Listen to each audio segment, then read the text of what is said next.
Hi, my name is Mike Hamilton. This is my mentor, Craig Palmer. I chose to do my senior project on the lathe machine out in the shop. The height of the cutter was not the right height to be lined up with the center of the workpiece, so I had to look into getting a new tool post. It came from this tool post where you couldn't change the height of the cutter up and down to we had to find something where we could either make or buy a new piece to perform the task. And at the beginning of my project, I had to come up with a schedule of what I thought would be where I'd be at certain times of the project, like research and generate ideas, like where I thought I'd be, what dates I'd be in that direction. The client that I had was Mr. Caesar, obviously, and he didn't like it because the students couldn't do projects to learn how to use the lathe. They could only use the wood lathe because you did it manually with your hand instead of the machine taking over. Mr. Caesar looked into getting a part to do this when he bought the machine, and the only thing that was available were shims, which was specifically used for one cutter, and cutters come in different thicknesses and sizes, so you couldn't use that part. Some of the constraints were that I had to produce manufacturing instructions to make it so that someone could walk off the street and come in and make their own dog bone sample. It's right here if you guys want to look at it after. A reliable dog bone sample is one that doesn't have any stress concentration factors, which is like I made a decision matrix on the ideas that I came up with, which I was going to use. The shims that came with the machine, I could make more shims to change the height, little shims to change the height, or I could use the wedge idea that I explained to you before. The cam, which is this one right here, or I could the rocker, which was back in the previous one where it rocks back and forth and you change the angle, or the quick change here.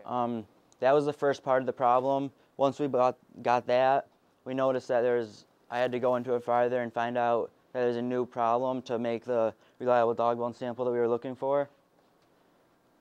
So one of the problems was that the transition from the gauge section here into the cutout part was like rough, and it wasn't smooth, so that it was making it so there was more concentration factors that you had to move around, and it created more weaknesses. And another one was the cutter that we had was pointed, so it made the gauge section really rough, so there was more like indents and divots in it where it could break. I went from this cutter here, and so I bought a new cutter, and it's rounded so that when it would glide around, there's more surface area on the cutter. And I came up with this dimensions of and tolerances of the dog bone, like the thickness, the diameter of this, the radius of the transition. I had to figure all this stuff out, and this center marks and just pretty much everything about it. My manufacturing instructions, like I said earlier, I had to come up with the manufacturing instructions, and we actually had a kid come in from the Engineering 1 class and come in and use my manufacturing instructions to make it. And like 3/4 way through the process, the machine broke. So he didn't get to finish it, but he was doing good. He gave me a couple suggestions he wrote down on the side, so I changed that in there. In conclusion, I found out by making a bunch of parts in this little container here, I think I made 18 of these, and some of them broke in the machine while I was like making them.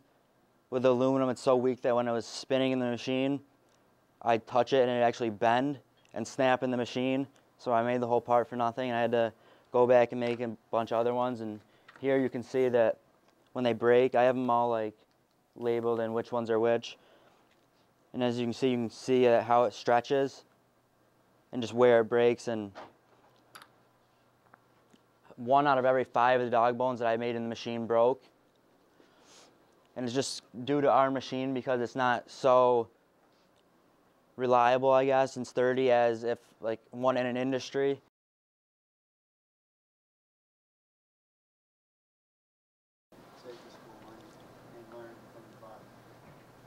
What's the diameter you were turning that down to? I missed it. Sorry, I missed it. The center here? Yes. 0.1. 0.1 inch. Yep. Yeah, it's hard to machine that. Yeah. What's the initial diameter? 0.25. For those of you who don't know what a tensile test is, what is it and why is it important? Well, it's taking this material here. This is what the original like raw material is, and it takes it and brings it down to this so you can test like just the strength of the material. That's what dog bone is. The whole purpose of them is test the strength and weaknesses and what weakens them, what strengthens them, and just the strength of the actual material. Well, your units, measurements, and inches, Yeah. and you find internationally that the majority of the units, measurements are metric, and if so, is there confusion when you go internationally, or when you did your research, was molded units in inches or in metric? Inches. I didn't really do much metric work. Mikey, if you had to estimate how many hours you put into everything you've done, whether it be at home, whether it be here, what would you say was the total? Well, pretty much every day, the whole semester, we worked on them, a little bit at least. So, I mean, we have this class for 2.5 hours a day,